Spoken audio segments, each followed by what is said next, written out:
हुकूमत की बात की जाए तो तमाम तर कोशिशों के बावजूद मौलाना फजलुर रहमान भरपूर स्ट्रीट पावर शो दिखाने के मूड में नजर आ रहे हैं और उन्होंने गुज़िश्ता रोज़ कराची में जलसे से खिताब करते हुए एक बार फिर आम इंतखाबात के नताइज उन्होंने मुस्तरद कर दिए और कहा है कि इलेक्शन में सिर्फ वोट के बक्से नहीं बदले बल्कि असम्बलियाँ बेची गई। कहते हैं सिंध असम्बली से लेकर ऐवान सदर तक का सौदा हुआ। वो कहते हैं मुल्क में एक ड्रामा हुआ, इलेक्शन का ड्रामा। वो कहते हैं कि इंतखाबात के नतीजे में बनने वाली जो असम्बलियाँ हैं वो जाली हैं। तहरीक इंसाफ और दीगर मुताबिक जो जमातें हैं उनके साथ साथ JUI इस वक्त मुल्क के मुख्तलिफ शहरों में एहतजाजी जलसे कर रही है और सियासी माहौल एक बार फिर गर्म हो रहा है। अब मौलाना फजलुर रहमान इस बार शदीद टकराव के मोड में नजर आ रहे हैं। सवाल यह है कि क्यों मनाया नहीं जा रहा उनको, जो माजी के साथी रहे वो मना क्यों नहीं रहे। वैसे लगता है बहुत सारे वादे उनसे किए गए थे जो पूरे नहीं हुए और ये जो गुस्सा है ये कोई एक इलेक्शन का गुस्सा नजर नहीं आ रहा, ये पीछे बहुत टाइम का गुस्सा है जो कि एकदम इतने अग्रेसिव मोड में नजर आ रहा है। मुझे लगता है कि सिर्फ इस इलेक्शन का गुस्सा है। अच्छा, पहले फैसिलिटेट किया गया, फैसिलिटेट ये मुझे नहीं पता, मैं नहीं ऐसे बात कर सकता। पूछते हैं ना, आगे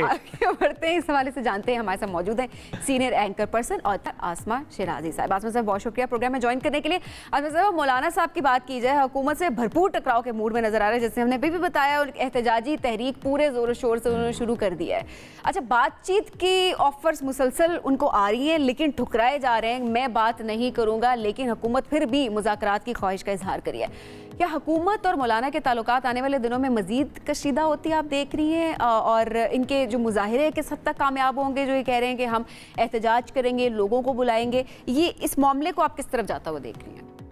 देखिए, मौलाना फजलुर रहमान अपनी जो सियासत कर रहे हैं वो एक ऐसे वैक्यूम को से फ़ायदा उठाना चाहते हैं जो कि क्रिएट हो चुका है पाकिस्तान तहरीक इंसाफ की गैर मुनज़्ज़म तहरीक से, या फिर उनकी जो एक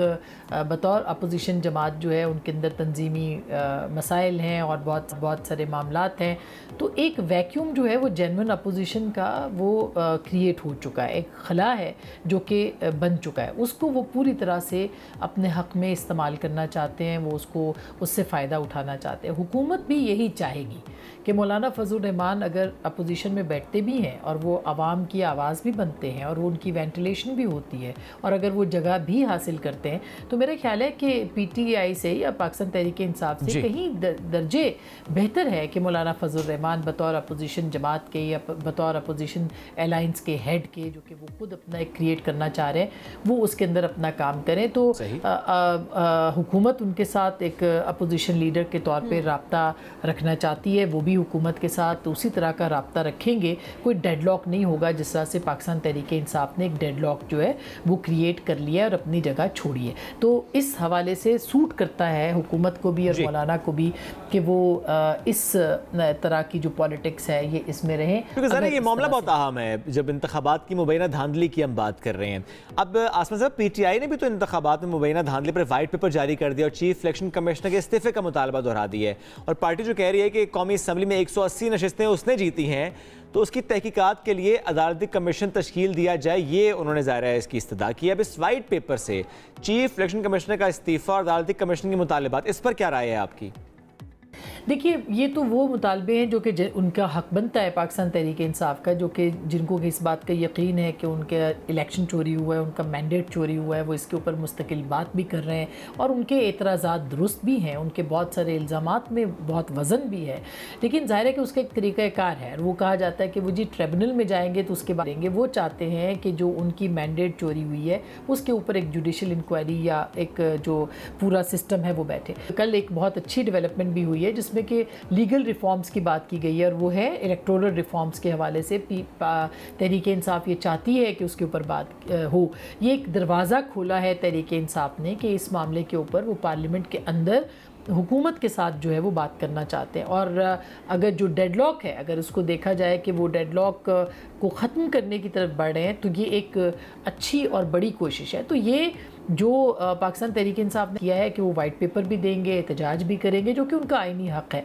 और उसके साथ साथ वो उस प्लेटफॉर्म को भी इस्तेमाल करना चाहते हैं जो कि पार्लियामेंट की सूरत में उनके पास दस्तयाब है, और जो गलती उन्होंने पहले की है वो शायद इतनी जल्दी अब उसको इस्तेमाल नहीं करेंगे असेंबलियों को छोड़ने की। तो ये एक चीज़ है जिसके ऊपर पाकिस्तान तहरीक इंसाफ ने अपनी जिस तरह आसमा साहब आप ये भी बता रही हैं कि अच्छा बात करना चाहते हैं पीटीआई की बात हो सके, वो डेडलॉक जो है वो किसी तरह से ख़त्म हो। अब ऐसे में पीटीआई के मुज़ाकरात के हवाले से भी काफ़ी खबरें आ रही हैं वक्फे से कि शायद जो है वो बैक पे मुज़ाकरात हो रहे हैं और वो सामने नहीं हो रहे। क्या इम्कानात आप देख रही हैं, क्या मुज़ाकरात हो पाएंगे, क्योंकि अब तो कमेटी भी तश्कील दे दी है? पीटीआई इस्टेब्लिशमेंट के साथ बात करना चाहती है, इस्टेब्लिशमेंट उनके साथ बात नहीं करना चाहती, हुकूमत पीटीआई के साथ बात करना चाह रही है, पीटीआई हुकूमत के साथ बात नहीं करना चाह रही। तो ये एक ट्रायका है जो कि इस वक्त पाकिस्तान की सियासत में बना हुआ है। ये पाकिस्तान तहरीक इंसाफ को समझना पड़ेगा कि अगर वो आइन के तहफ़्फ़ुज़ की बात कर रहे हैं, अगर वो आइन की बात कर रहे हैं, अगर वो जमहूरियत की बात कर रहे हैं, तो उनको पाकिस्तान के सियासी लोगों के साथ बात करना पड़ेगी। आप इस्टेब्लिशमेंट के साथ जाके जमहूरियत की, आइन की किस हद तक बात कर सकते हैं, जबकि जो सियासी जमातें हैं वो सियासी निज़ाम के हवाले से ही बात करना चाहती हैं। मसलन अगर पीडीएम ने एक तहरीक चलाई थी जब 2018 में और एक हाइब्रिड रिजीम के खिलाफ चलाई थी, वो इस्टेब्लिशमेंट के साथ बात नहीं करना चाहते थे। वो चाहते थे और उनका एक मुतालबा था कि आप पार्लियामेंट के अंदर जो है वो इस मामले को देखें और पार्लियामेंट की सुप्रीमेसी के लिए काम करें। बेशक उसके बाद फिर पीएमएलएन भूल गई वोट को इज़्ज़त दो का नारा या सिविलियन सुप्रीमेसी का नारा जो है वो भूल गई, लेकिन ये एक हकीकत है कि इस्टेब्लिशमेंट के साथ उस तरह की बातचीत के ऊपर वो अपेरेंटली बात नहीं करते थे। ये अलग बात है कि जनरल बाजवा को उन्होंने एक्सटेंशन दी, लेकिन इस वक्त जो सूरत हाल है, अगर सियासी जमातों के साथ आप बात नहीं करेंगे तो फिर आप अपनी स्पेस को छोड़ते चले जाएंगे, क्योंकि इस्टेब्लिशमेंट इस वक्त अफोर्ड नहीं कर सकती कि वो पाकिस्तान तहरीक इंसाफ को इंगेज करे, और ख़ास करके 9 मई के वाक़यात के बाद, और जब जिसको कि अभी 1 साल भी होने वाला है। तो ये समझना पड़ेगा तहरीक इंसाफ को कि और आसमा साहब, चूँकि आपने खुद रिजीम चेंज का भी जिक्र किया इस गुफ्तगू में, तो ऐसे में तहरीक इंसाफ के senate parliament leader Ali Zafar साहब का जो इतराफ़ है कि जो पीटीआई की हुकूमत ख़त्म की गई थी वो आइनी तरीके से ख़त्म की गई थी, अब उनके इस बयान से पीटीआई का साइफर का बयान कितना मुतासर हो सकता है? चूँकि ज़ाहिर है ये अब इतराफ़ खुद पीटीआई की तरफ से किया जा रहा है, सेनेटर साहब की तरफ से किया जा रहा है, एंड देन वो जो regime change, operation regime change, वो सारा बयानिया मुतासर नहीं हो गया? देखिए, उनका एतराफ़ है, कोई भी जो सियासी कारकुन है या जो सियासी जहन रखता है वो ये इस बात को तस्लीम करेगा कि एक आइन के अंदर एक प्रोसीजर है। पहले पाकिस्तान के अंदर हुकूमतें मार्शल लॉ के ज़रिए से ख़त्म होती रहीं, 58(2)(ब के ज़रिए से ख़त्म होती रहीं। पाकिस्तान के अंदर जो है वो एक इस्टेब्लिशमेंट्स की डायरेक्ट इंटरवेंशन के ज़रिए से ख़त्म होती रहीं, मगर ये अपनी जगह था कि सियासी लोगों ने अपनी डायरेक्ट इंटरवेंशन जो थी वो उनकी तरफ से हुई, और पार्लियामान के अंदर उन्होंने इसको तस्लीम किया और उनकी अपनी ताकत जो थी उसके ज़रिए से मनवाया ख़ुद को कि इमरान खान साहब के पास नंबर्स नहीं है, और वो नंबर्स जो हैं वो उनके आउट हो गए। बिल्कुल उसी तरह से जिस तरह से इमरान खान साहब इक़्तिदार में आए थे, उनकी सपोर्ट लेके, उनकी सपोर्ट निकलने के बाद जो है वो हुकूमत से भी निकल गए, और पॉलिटिकल पार्टीज़ ने अपनी जो एक आइनी तरीक़ाकार था वो उन्होंने इख्तियार किया। तो इसको अगर अली ज़फ़र साहब तस्लीम कर रहे हैं तो बिल्कुल ये एक पीटीआई को भी ये बात माननी पड़ेगी कि कोई जो साजिशी थेरीज़ हैं उससे निकल के अब इस मामले के ऊपर बात करना पड़ेगी कि आप किस तरह से वापस आ सकते हैं। यही आइनी तरीका कल को पाकिस्तान तहरीक इंसाफ भी इस्तेमाल कर सकती है। इस मामले के ऊपर पाकिस्तान तहरीक इंसाफ सोचने की बजाय साजिशी थेरीज़ को जो है वो जनरेट करती है, गैर ज़रूरी बहस के अंदर लोगों को उलझाती है, जबकि जो आइनी तरीक़ाकार है, जो बहस है, उसके ऊपर अगर वो बात करे तो उनको काफ़ी बिल्कुल अच्छा, अब ऐसे में कुछ दिनों से ये खबरें भी आ रही हैं कि पीटीआई और जेएफए के दरमियान दुनिया कम होने लगी, और पीटीआई ने मौलाना साहब को एहतजाजी तहरीक में शामिल होने की दावत भी दे दी है। ये भी उन्होंने फैसला दावत देने का फैसला उन्होंने कर लिया है। अच्छा, लेकिन दूसरी तरफ अगर देखा जाए तो वज़ीर आला केपी की बात की जाए, अली अमीन गंडापुर साहब गुज़िश्ता रोज़ काफ़ी सख्त उनका लहजा भी था, और उन्होंने कहा कि मौलाना का मैंडेट नहीं चुराया गया बल्कि उन्हें शिकस्त हुई है। अब एक तरफ मफाहमत की बात हो रही है और दूसरी तरफ इस तरह के सख्त बयानात, और एक ही पार्टी के अंदर से अब आप ये फासला बढ़ते देख रही हैं इन बयानात की वजह से, या फिर कोई ना कोई बात बनती देख रही हैं पीटीआई और जेयूआईफे की? जब भी मौलाना के साथ बातचीत होने लगती है, आपने नोटिस किया होगा कि असद कैसर साहब जो हैं वो एक फायर फाइटिंग का काम करते हैं और अली अमीन गंडापुर साहब जो हैं वो एक ऐसा स्टेटमेंट दे देते हैं जिससे कि बात बनती बनती जो है वो रह जाती है। जाहिर है कि जब आप जलसों में जाएंगे और उनके ख़िलाफ़ नारे भी आप लगवाएंगे और ख़ुद इमरान खान साहब ने हर कैंपेन के अंदर जिस तरह से जो ज़ुबान जो लबो लहजा इमरान खान साहब ने मौलाना के ख़िलाफ़ इस्तेमाल किया है, उसकी तलख़ी अभी कम नहीं हुई है कि नई बातें जो हैं वो सामने आ जाती हैं, जैसे कि अली अमीन गंडापुर साहब करते हैं। तो ये जो चीज़ है ये काफ़ी ज़्यादा उनके लिए तकलीफ़ देह है और इसको अगर सामने देकर रखा जाए तो ये जो फासले हैं ये अगर कम जल्दी नहीं होंगे तो इसको काफ़ी टाइम भी लग सकता है और हो सकता है कि ये फासले कम ना हो, लेकिन ये सारा इख्तियार जो है वो इस वक्त सिर्फ और सिर्फ तहरीक इंसाफ के पास है कि वो मौलाना को